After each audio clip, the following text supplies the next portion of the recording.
A lo largo de 2021, la Fundación FOESA, que hace análisis sociológicos y que es de Cáritas, y Cáritas Vizcaya, hicimos una investigación sobre cómo quedaba la cuestión de la exclusión social en Euskadi una vez de que hemos sufrido pues todo el impacto del COVID. En este vídeo lo que os voy a explicar son las principales características o las principales conclusiones que salen de ese estudio. La primera idea que tenemos que tener en cuenta es que nuestra sociedad es desigual, distribuimos de manera desigual pues, los bienes, el acceso a derechos, las rentas, los problemas sociales, ¿no? Y quiero que penséis que éramos como una sociedad que viajaba en el Titanic, ¿no? En el Titanic viajaban un montón de personas, en el mejor barco no se podía hundir y se iban seguros, ¿no? Nadie se podía imaginar que podía pasar una catástrofe. Así vivíamos, ¿no? Una vez de haber superado el 2008 y la crisis, parecía que todo iba bien, que el barco iba pues bien enfilado y nos llega el COVID, nos llega una pandemia mundial que nadie hubiera pensado que esto iba a ocurrir. Es el iceberg contra el que choca el Titanic, pero en el Titanic es verdad que se hunde todo el barco, que afecta a todo el barco, nos afecta a toda la sociedad, pero los que iban en primera tenían botes salvavidas y pudieron sobrevivir. Los que viajaban en segunda y los que viajaban en tercera murieron todos y todas las personas porque no había botes salvavidas para todas las personas. Algo parecido ha ocurrido con esta pandemia, que los que viajan o viajábamos en primera hemos podido franquearla de alguna manera, pero aquellos grupos o aquella población que ya anteriormente se encontraba en situación de dificultad, en situación de pobreza, con malos empleos, en el desempleo, con problemas de vivienda, pues recae esta situación a esa vida pues, más compleja de los que viajamos en primera. Con lo cual, en el Titanic la desigualdad estaba distribuida por viajar en primera, en segunda y en tercera, y en Euskadi, en la población, en nuestra sociedad, pues también hay quienes viajan en primera, en segunda y en tercera. A eso llamamos la desigualdad social. Si miramos a la exclusión, cuando estamos hablando de exclusión, hablamos no solamente de tener dinero o no para sobrevivir, para pasar el mes, sino cómo es nuestra vivienda, cómo son nuestras relaciones, si tenemos o no relaciones, cómo es nuestro barrio, cómo es nuestro empleo, si tenemos empleo, si es bueno, si es precario, si por ser mujer tenemos unos derechos y otros no, o por ser persona inmigrante tenemos unos derechos y otros no. Cuando FOESA estudia la exclusión, estudia un montón de problemas y las personas excluidas serán aquellas que acumulan más problemas. No solamente es tener un problema, sino que la acumulación de problemática te sitúa más lejos de lo que es vivir dignamente o tener una calidad de vida pues estándar en lo que entendemos por eso en Euskadi.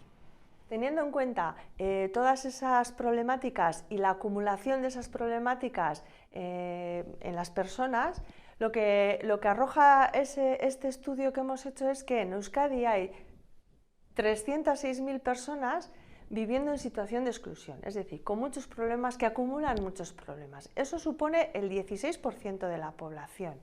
Es un grupo importante en Euskadi. De esas, además, las que están peor, las que acumulan más problemas o los problemas que tienen son más graves, son 199.000. Con lo cual, más de la mitad de las personas que están en el grupo de la exclusión no solo es que están excluidas, sino que están muy mal, acumulan muchísimos problemas. Tanto la exclusión en general como sobre todo la exclusión grave en Euskadi ha crecido respecto a antes del COVID. Uno de los principales problemas que está extendido en más gente en Euskadi y que también lo tienen las personas que están en exclusión son los problemas relacionados con el empleo. Hoy en día ya el problema no es tener empleo o no tener empleo, sino es qué calidad de empleo tengo y cuántos contratos voy encadenando uno tras otro, ¿no? Lo que se llama la precariedad laboral grave, que son personas que tienen contratos por menos de 3 meses, que a lo largo de un año han cambiado por más de 3 empresas, Bueno, pues personas que están casi ahogándose, ¿no? Como veis en la imagen, pues con el agua al cuello por esa precariedad laboral o por esa falta de empleo. Hay más de 117.000 hogares en Euskadi con una precariedad laboral grave, con esos empleos precarios. Además, hay 48.000 hogares con personas en paro de larga duración y además hay 80.000 hogares donde todos los miembros del hogar están en paro, con lo cual es una realidad pues muy compleja y además que afecta a muchas personas. La precariedad laboral o la falta de empleo lo que hace es que tengamos problemas con los ingresos, y la falta de ingresos, el tener pocos ingresos, afecta sobre todo o está afectando, según el informe, a dos cuestiones importantes. Una es la vivienda, que vamos a ver más adelante, y la otra es también el acceso a, por ejemplo, a la compra de medicamentos. Cuando hemos tenido que apretarnos el cinturón, pues bueno, y además teniendo en cuenta la época del COVID, donde también la cuestión de la salud era importante, pues a pesar de ello, en esas condiciones, ha habido un montón de personas en Euskadi que no han podido comprar medicamentos por problemas económicos. En concreto, hay 204.000 personas en esa situación, 64.000 hogares que llegan a 204.000 personas que no han podido comprar todos los medicamentos que requerirían porque tenían problemas económicos. El problema de la vivienda con el empleo, el segundo problema de vivienda, el que afecta a más familias. La vivienda inadecuada, que no reúne condiciones, afecta a más de 52.000 familias, y la vivienda insegura, personas que no saben si van a poder vivir o no en esa vivienda, los riesgos de desahucio, el sufrir malos tratos y no saber si vas a tener que abandonar el hogar, afecta a 39.000 familias. Pero lo más importante, lo más significativo es que hay más de 113.000 familias en Euskadi que, una vez que han pagado los gastos de la vivienda, es decir, la hipoteca o el alquiler, se quedan en pobreza. Cuando los ingresos no son de pobreza, pero el gasto excesivo, el alto precio que tiene la vivienda hace que una vez que paguen la vivienda ya caen en la pobreza. 113.000 familias, es uno de los grandes problemas que se han detectado. Eso hace que lo que estamos observando es que la pobreza grave aumenta en Euskadi y no ha dejado de aumentar desde el 2008. Es verdad que la situación ha mejorado, pero no ha mejorado para toda la población. La población que tiene menos ingresos, por debajo del 40% del ingreso mediano de Euskadi, va creciendo. Ha pasado de más de 66.000 personas en pobreza grave en el 2008 a más de 130.000 en el 2020, con lo cual se ha duplicado esa población en pobreza severa. En Cáritas decimos también que el campo de lo relacional y las relaciones sociales son muy importantes. Muchas veces no tiene que ver con el dinero, pero es verdad que contar con apoyos, contar con capital relacional, que solemos decir, es muy importante en Cáritas. Pues bien, el informe detecta también que la soledad es uno de los grandes problemas que se extiende para el conjunto de la población, más para las personas que están en exclusión, pero es un problema que lo sufre pues gran parte de la población en Euskadi. Tenemos 45.000 personas que no tienen ninguna persona alrededor, ningún apoyo, no cuentan con ningún apoyo que les pueda dar ayuda o apoyo en situaciones de necesidad. 45.000 personas completamente solas. No siempre son personas mayores, son personas de todas las edades. Todos estos problemas que os estoy contando, de la vivienda, el empleo, los ingresos, la soledad, no poder tener acceso a las medicinas, lo que hace es que vivamos en una sociedad que llamamos con brechas, divididos unos grupos de otros, ¿no? Alejados unos grupos de otros. El informe identifica 5 grandes brechas, ¿no? 5 grandes diferencias que se abren, como veis ahí, entre la sociedad. Hay 2 brechas que tienen que ver con cuestiones como los ingresos, es decir, la diferencia entre los que menos tienen y los que más tienen ha aumentado en Euskadi. Los que más tienen más, y los que tienen menos ingresos.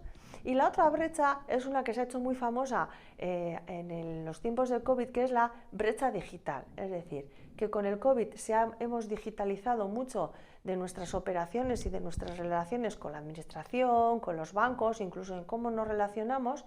Y las familias que no tienen dispositivos, no tienen wifi, no tienen habilidades para hacer una gestión en el banco o una gestión con el ayuntamiento o con la ANVIDE o con servicios sociales, lo que hace es que se alejan del acceso a esos derechos que, si no hubieran sido por internet, igual sí podrían haber adquirido. Con lo cual es una brecha, la brecha digital, lo que nos aleja porque está el muro de internet y de los ordenadores de por medio. Las otras tres brechas tienen que ver con los rostros de la pobreza y de la exclusión. Ser mujer, mujer sola, cuidando a hijos, las familias monoparentales encabezadas por una mujer, las familias con hijos e hijas a su cargo, los menores de 30 años y sobre todo los hogares donde hay personas de origen extranjero. 6 de cada 10 familias de origen extranjero están en situación de exclusión. Pues esos son los rostros de las personas que están en estas situaciones, que va más allá de la pobreza, tiene que ver con la acumulación de los problemas de los que venimos hablando a lo largo de este vídeo. Con lo cual, ser de otro país, ser mujer, ser joven y ser menor, la infancia, pues también está afectada por la exclusión social en nuestro entorno. A esto hemos detectado también una realidad que es preocupante y que suele pasar desapercibida, y es si estas personas afectadas por estos problemas tienen capacidad o les dejamos participar en la toma de decisiones, en los lugares donde se decide pues, cómo son las políticas, cómo son el acceso a los derechos, cómo son los recursos sociales que contamos pues, para llevar adelante nuestra vida, ¿no? Y lo que estamos observando es que a mayor exclusión, menor participación en la toma de decisión, con lo cual están un poco aisladas y vendidas, dependen de que los demás nos solidaricemos y hagamos nuestra su causa, porque ellos mismos no pueden participar, ¿no? Voy a poner un ejemplo. Ahora mismo estamos impulsando una recogida de firmas para cambiar la ley de extranjería y que haya un proceso de regulación extraordinaria para personas inmigrantes.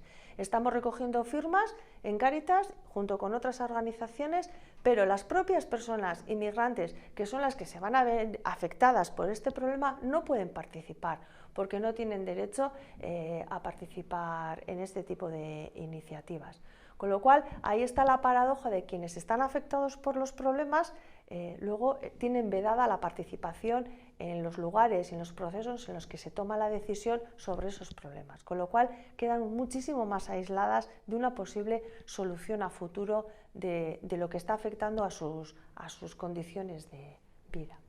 Y quiero terminar rompiendo un esquema o un imaginario social que tenemos respecto a las personas que están en exclusión, como que son personas inactivas, que no hacen nada, ¿no? Parece que una persona, primero en exclusión, parece que no está trabajando, y hay personas en exclusión que están trabajando, pero en trabajos muy precarios, y por otra parte que no están trabajando y no están haciendo nada. Bueno, pues el informe lo que demuestra es que 7 u 8 personas de cada 10 que están en situación de exclusión están activas, a lo largo del día están haciendo cosas, están formándose, están en programas, están haciendo búsqueda de empleo activo, están trabajando, están combinando trabajos y formaciones, están cuidando, están participando a veces de alguna asociación o algún curso, vienen a Cáritas o a otros servicios.